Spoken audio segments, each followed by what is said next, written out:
we're going to talk about measuring the impact of internal development platforms. Sounds like a riot. But in all reality, I think internal development platforms are really hot on the market right now, and it's something that we're seeing a lot of organizations move towards and have a proclivity towards, but they're really quite difficult to master. And I think if I look at the various customers that I've spent a significant amount of time with, one of the things we do is sit down and look at kind of their strategy around them, but also help them view it in a little bit of a different light. So I do have a confession. This is a subject that I've become a little bit obsessed with.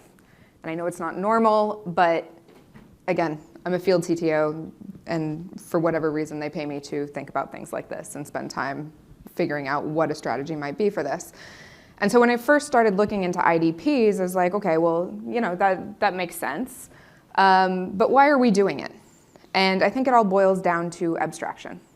And so looking at this and abstraction layers and the various reasons that we do abstraction, it really informs us of, yeah, okay, this might be an okay strategy.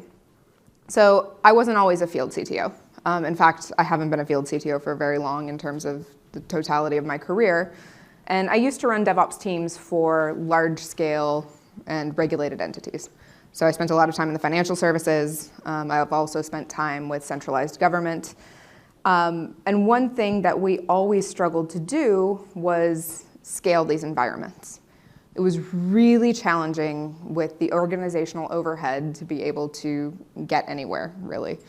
And when I started breaking this down with my teams, we realized that we were spending 70% of our time on things like security checks and patching. And I can guarantee that slide of Armand's, yeah, that's true. Nobody likes to spend their time patching because it means that we couldn't deliver the solution that we wanted to, and we couldn't deliver the business value that we were meant to do. And it left us really, when we could deliver anything or a solution, it meant that we were lacking efficiency and we were definitely lacking in speed. But if we flipped it over, you know, the other teams didn't really want to use our solution because their environments were also too bespoke. And it meant it was really hard for them to integrate what we had because we had an opinion and they had an opinion and never the two shall meet. So it meant that adoption became a really big challenge. And one of the things, you know, that we were talking with AJ about was how are they getting people's buy-in? And he was talking about the ease of use and making that easy, but we weren't really able to manage that. And as a result, we struggled with that scaling, and we struggled with the cost control, and we struggled with the risk. And then when we were trying to consume the same platforms, we also had a challenge because it took a really time to get onboarded into these platforms. So I'd say on average, it took us about a month before we had a developer fully onboarded into all of the systems that they needed. But past that month, it took another 6 to 9 months for that developer to be fully productive. Now, if I take the average cost of one of my engineers as a consultant, that would cost me about $125K per engineer just to get them up to a spot where they were fully productive. But even once they were productive, we had a challenge around scaling and with bottlenecks. So I'm not sure that any of my engineers really ever became fully productive because they were hitting so many bottlenecks and so many stops in the road. So while I love the concept of DevOps and that whole you own it, you run it, it's just not scalable. It creates too many issues within large-scale environments. So in 2020, when I heard about platform engineering, I was like, now there's my magical creature who's going to solve all of my problems, and I have my magic wand. Yeah, no, not even close. But I will say that I don't think it's without merit, and I do think it has the drivers in place to become a scalable entity. But you have to know what you want to measure and what your business objectives are going to be. So as I kind of alluded to, the tech industry is really built on abstractions. They're there to simplify and make things a lot more manageable, and it makes things easier to scale when we have these abstractions in place. The idea is really so that we can focus on higher level tasks so that we don't have that cognitive load, and we're seeing a faster time to market, we're seeing a faster value, and a quicker iteration. It's also, they're quite common. So virtualization, that's all built on abstraction layers. API, all built on abstraction layers. And even things like programming languages. So if you think back, when my mom was programming, she was actually, doing punch cards. If I look at how I'm programming, I'm sitting down, I'm writing some Python, I'm writing some Go. It's a much easier process. If I have to go back and redo something, I just delete it, not a problem. So really, IDPs follow a very logical pattern. They're just assuming that state of abstraction. And we want to be able to enable that self-service, but I think the key differentiator with APIs and with virtualization is that we're asking organizations to do it themselves. It's not something that's handed out of a box to them, or it's not a solution that you can just plug and play. Each of you have to create your own IDP. And that's on top of everything else that you're expected to do and all of the business logic that you're expected to put out. But IDPs do offer a fair amount of standardization and consistency. And that standardization and consistency then allows us to reduce our risk profile. It means that any threats, vulnerabilities, things like that, we can patch them more easily. And that leads to that shift left culture that we've been hearing so much about and that we find so valuable within the market. And that means we get self-serve and secure by design, which I think all of us are really quite keen on having within our organizations, because ultimately that leads to cost efficiency and a faster time to market. Who doesn't want those things?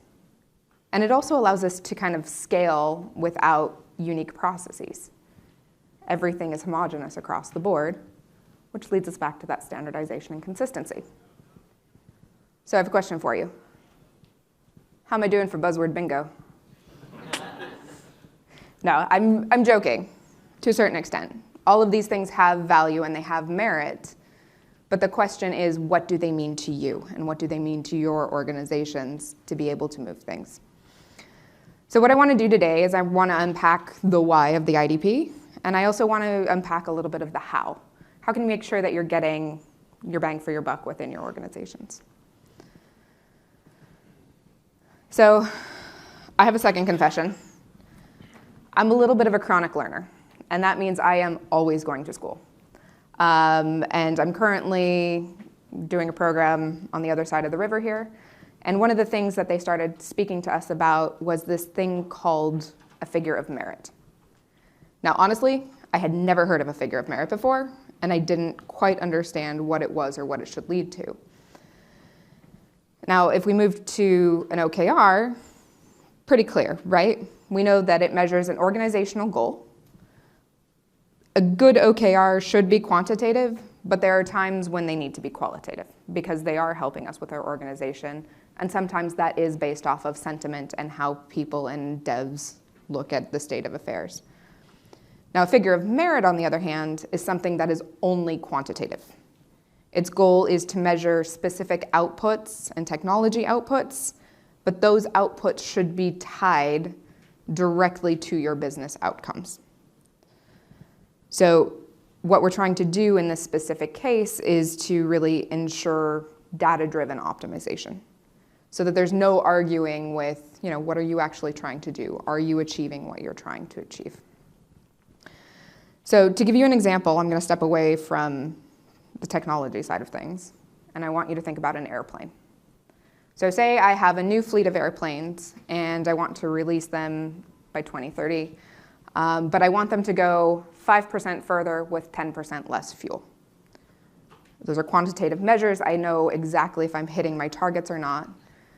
So in order to think about these things and in order to achieve my goal, I'm going to think about things like aerodynamicism, the amount of fuel that's required on these planes, the weight of the plane, how many passengers can the plane take. The same concept applies to an IDP.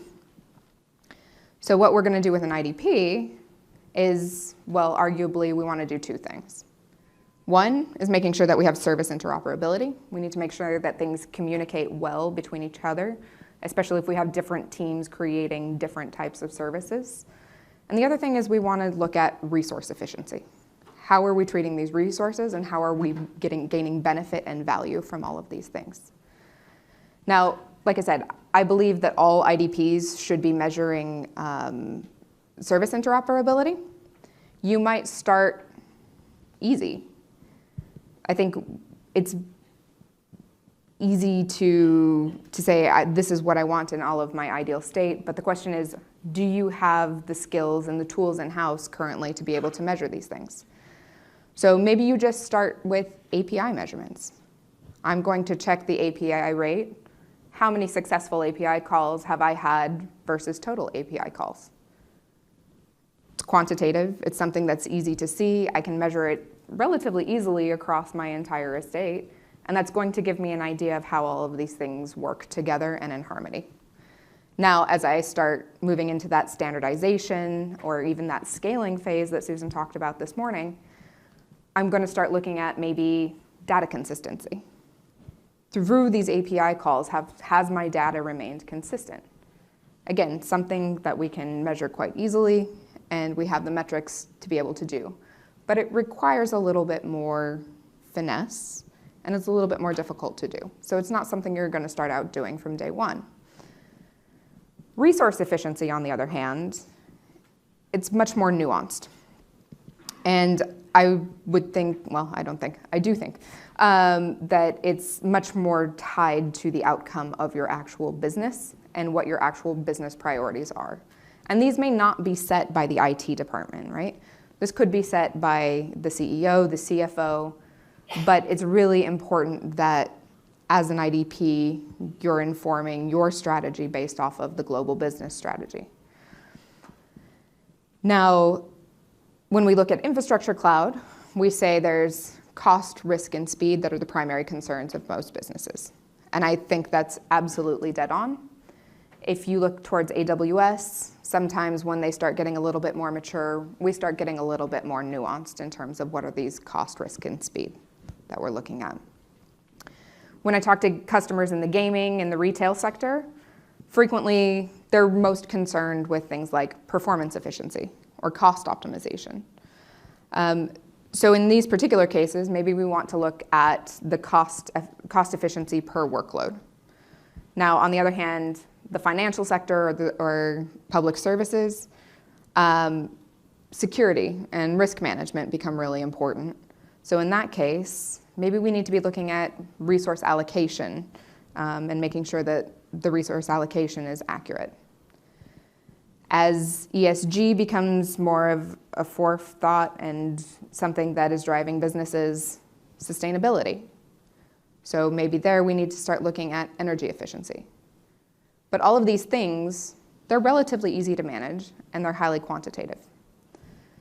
Now, once we have our service interoperability and a little bit of data and a baseline on that, we can take our other determined business focus, do a little mathematical magic with the help of Pareto, and we actually get a pretty clear identifier of what those gains are.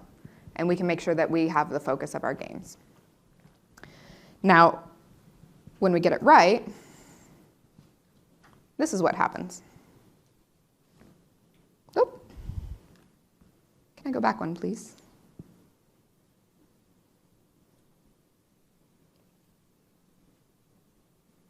There we go. That slide really doesn't want to build today. This is probably one of the best case studies out there for efficiency and optimization. This is Toyota. So Toyota decided that around 1970s, it wasn't happy with the rate of growth.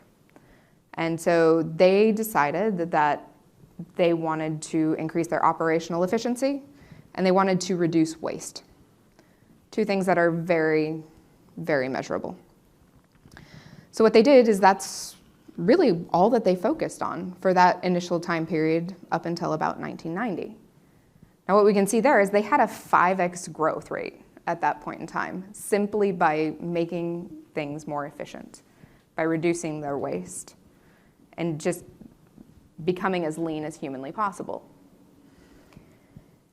Now, there is one cautionary tale to this, because what we see in about 1990 is they hit the peak of their operational efficiency. They couldn't get any leaner. They couldn't optimize anymore. And what we see there is that there's a drastic decrease. And so they kind of went, uh-oh, what are we going to do? So they took a lot of the money that they had in that optimization phase, and they started putting it into innovation. And the top of that peak that you see there, that's when they released the Prius, because they had spent time on the innovation side of things.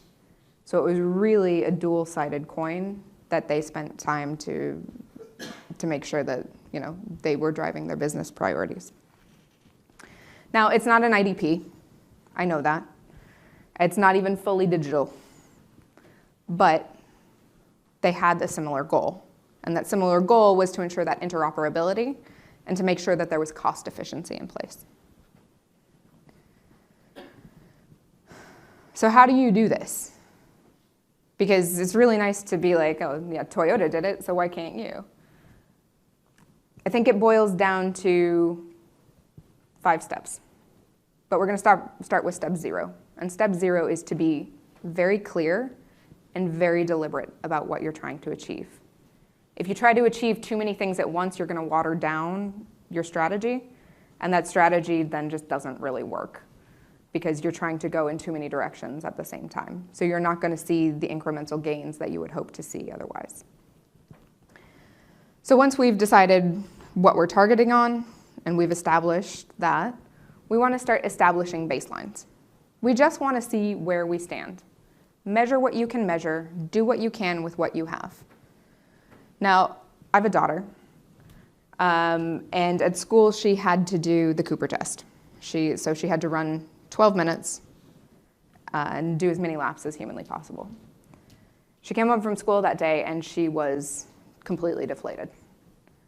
Well, what's wrong? She goes, well, I ran half as many laps as my best friend. I went, well, it's probably not where you want to be, but now you know. So she knew where she stood at that point in time. She knew she needed to improve, and she had a baseline to be able to do that. So after that, the next step is to implement monitoring tools. How are you taking your measurements, and how are you making sure that you have, you know, accurate API call measurements or accurate data measurements? Making sure that that's in place gives you the opportunity to actually see your data and visualize your data so that you can keep growing. Now, for my daughter, that was coming home and downloading a fitness program so that she could see where she was. I think she took Strava. She could see how fast she was running, the time she was running. All of these things were leading to the metrics and the goal that she was trying to achieve. From there, we want to start measuring key metrics. We've decided what our figures of merit are and how we're going to determine them, but we need to keep checking in. We need to make sure that we're polling at an accurate interval, that we are consistently measuring everything so that we have the broader picture. Because your data is what's going to determine your strength and your direction. So again, for my daughter, that was going out, running, making sure that she had a plan in place for every time that she was going to go for her run. After that, we want to look at analyzing and optimizing. So this is where we start digging into the data. This is where we start looking for trends. This is a great use case for things like machine learning because it's going to help you parse out any kind of anomaly, but also what are the trends and how are you seeing these things and where are things being efficient? Because what we want to do here is start fine-tuning the processes. Are there any metrics that are lagging? Things that aren't just working like we thought they should. And this is where we really see organizations when they start to move from standardizing into scaling. And it leads to ultimately more defined metrics because the more you flex that muscle, the easier it becomes to see what you need to be measuring. Now, after that, it's about continuous improvement and reporting. You want to make sure that this is part of your lifecycle management. And like Susan was showing earlier, we have those 4 categories of lifecycle management. So this one, yes, it absolutely sits in under that monitoring lifecycle, but it's also critical to be able to have that feedback so that you can improve your lifecycle management and your security management. This is how we want to find ways to do things better, how we find ways to do things smarter, how we find ways to do things faster. And then your reporting is your way of sharing this with the broader organization. Not everyone's going to speak the same language, so what we really want to do is make sure that we're sharing it in a way that is understandable for your business partners. But it's never without its pitfalls. Technical complexity. We all know it. We all hate it. It's really easy to end up with a tangled mess of spaghetti. And I think we've all seen that, and especially as you have all of these barnacles that build up over the years, and with all of these on-prem and legacy infrastructure. Susan was talking about the outdated servers. It's difficult, but that interoperability is really your goal. And if you keep your eyes on that, it's going to help you determine what your planning is going to look like. How are you standardizing? And then who are your partners that you want to call in? How do you create a solution and a workflow that's going to support what you need to on a day-to-day basis? Once we do that, we can look at things like continuous testing. We want to establish that clear life cycle, and we want to make sure that they're consistent protocols across the board. It's been really tempting up until this point to let devs do what they want to do, because they are the subject matter experts. That's a fact. But there's also a business to run, and the subject matter experts need to support the business. The next thing is change management. It took me far too long to understand that change management, not about the technology. Change management is the people side of things. It's about that clear communication, showing the why. Why are you building an IDP? Why do you need people to contribute to your IDP? And it's about actively involving teams. It's really easy to sit up on the leadership team and say, yeah, you're not doing that right. I don't like that. But I'm too far removed.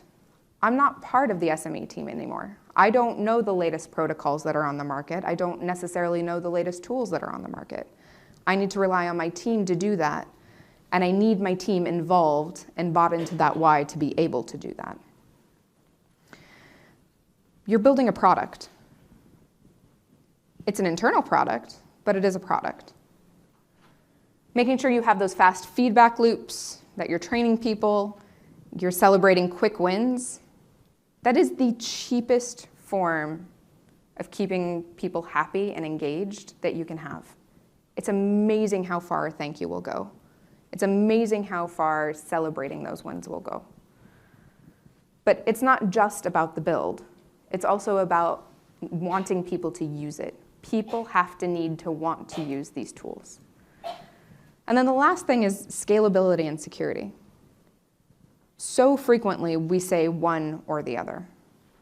But as risks will multiply with growth. The bigger you get, the more vulnerabilities you're going to have. The bigger your attack surface, the more of an enticing target you become. So that security by design and that scalability of security by design becomes critical. You need to build in the safeguards. You need to build in the monitoring, the performance, the contingency. How are you getting people out of your platform? On the security side of things, we talk a lot about, we want to keep people out and we want to protect our infrastructure. But once they're in, how do you get them out? And how fast can you get them out? That's all part of the scalability story.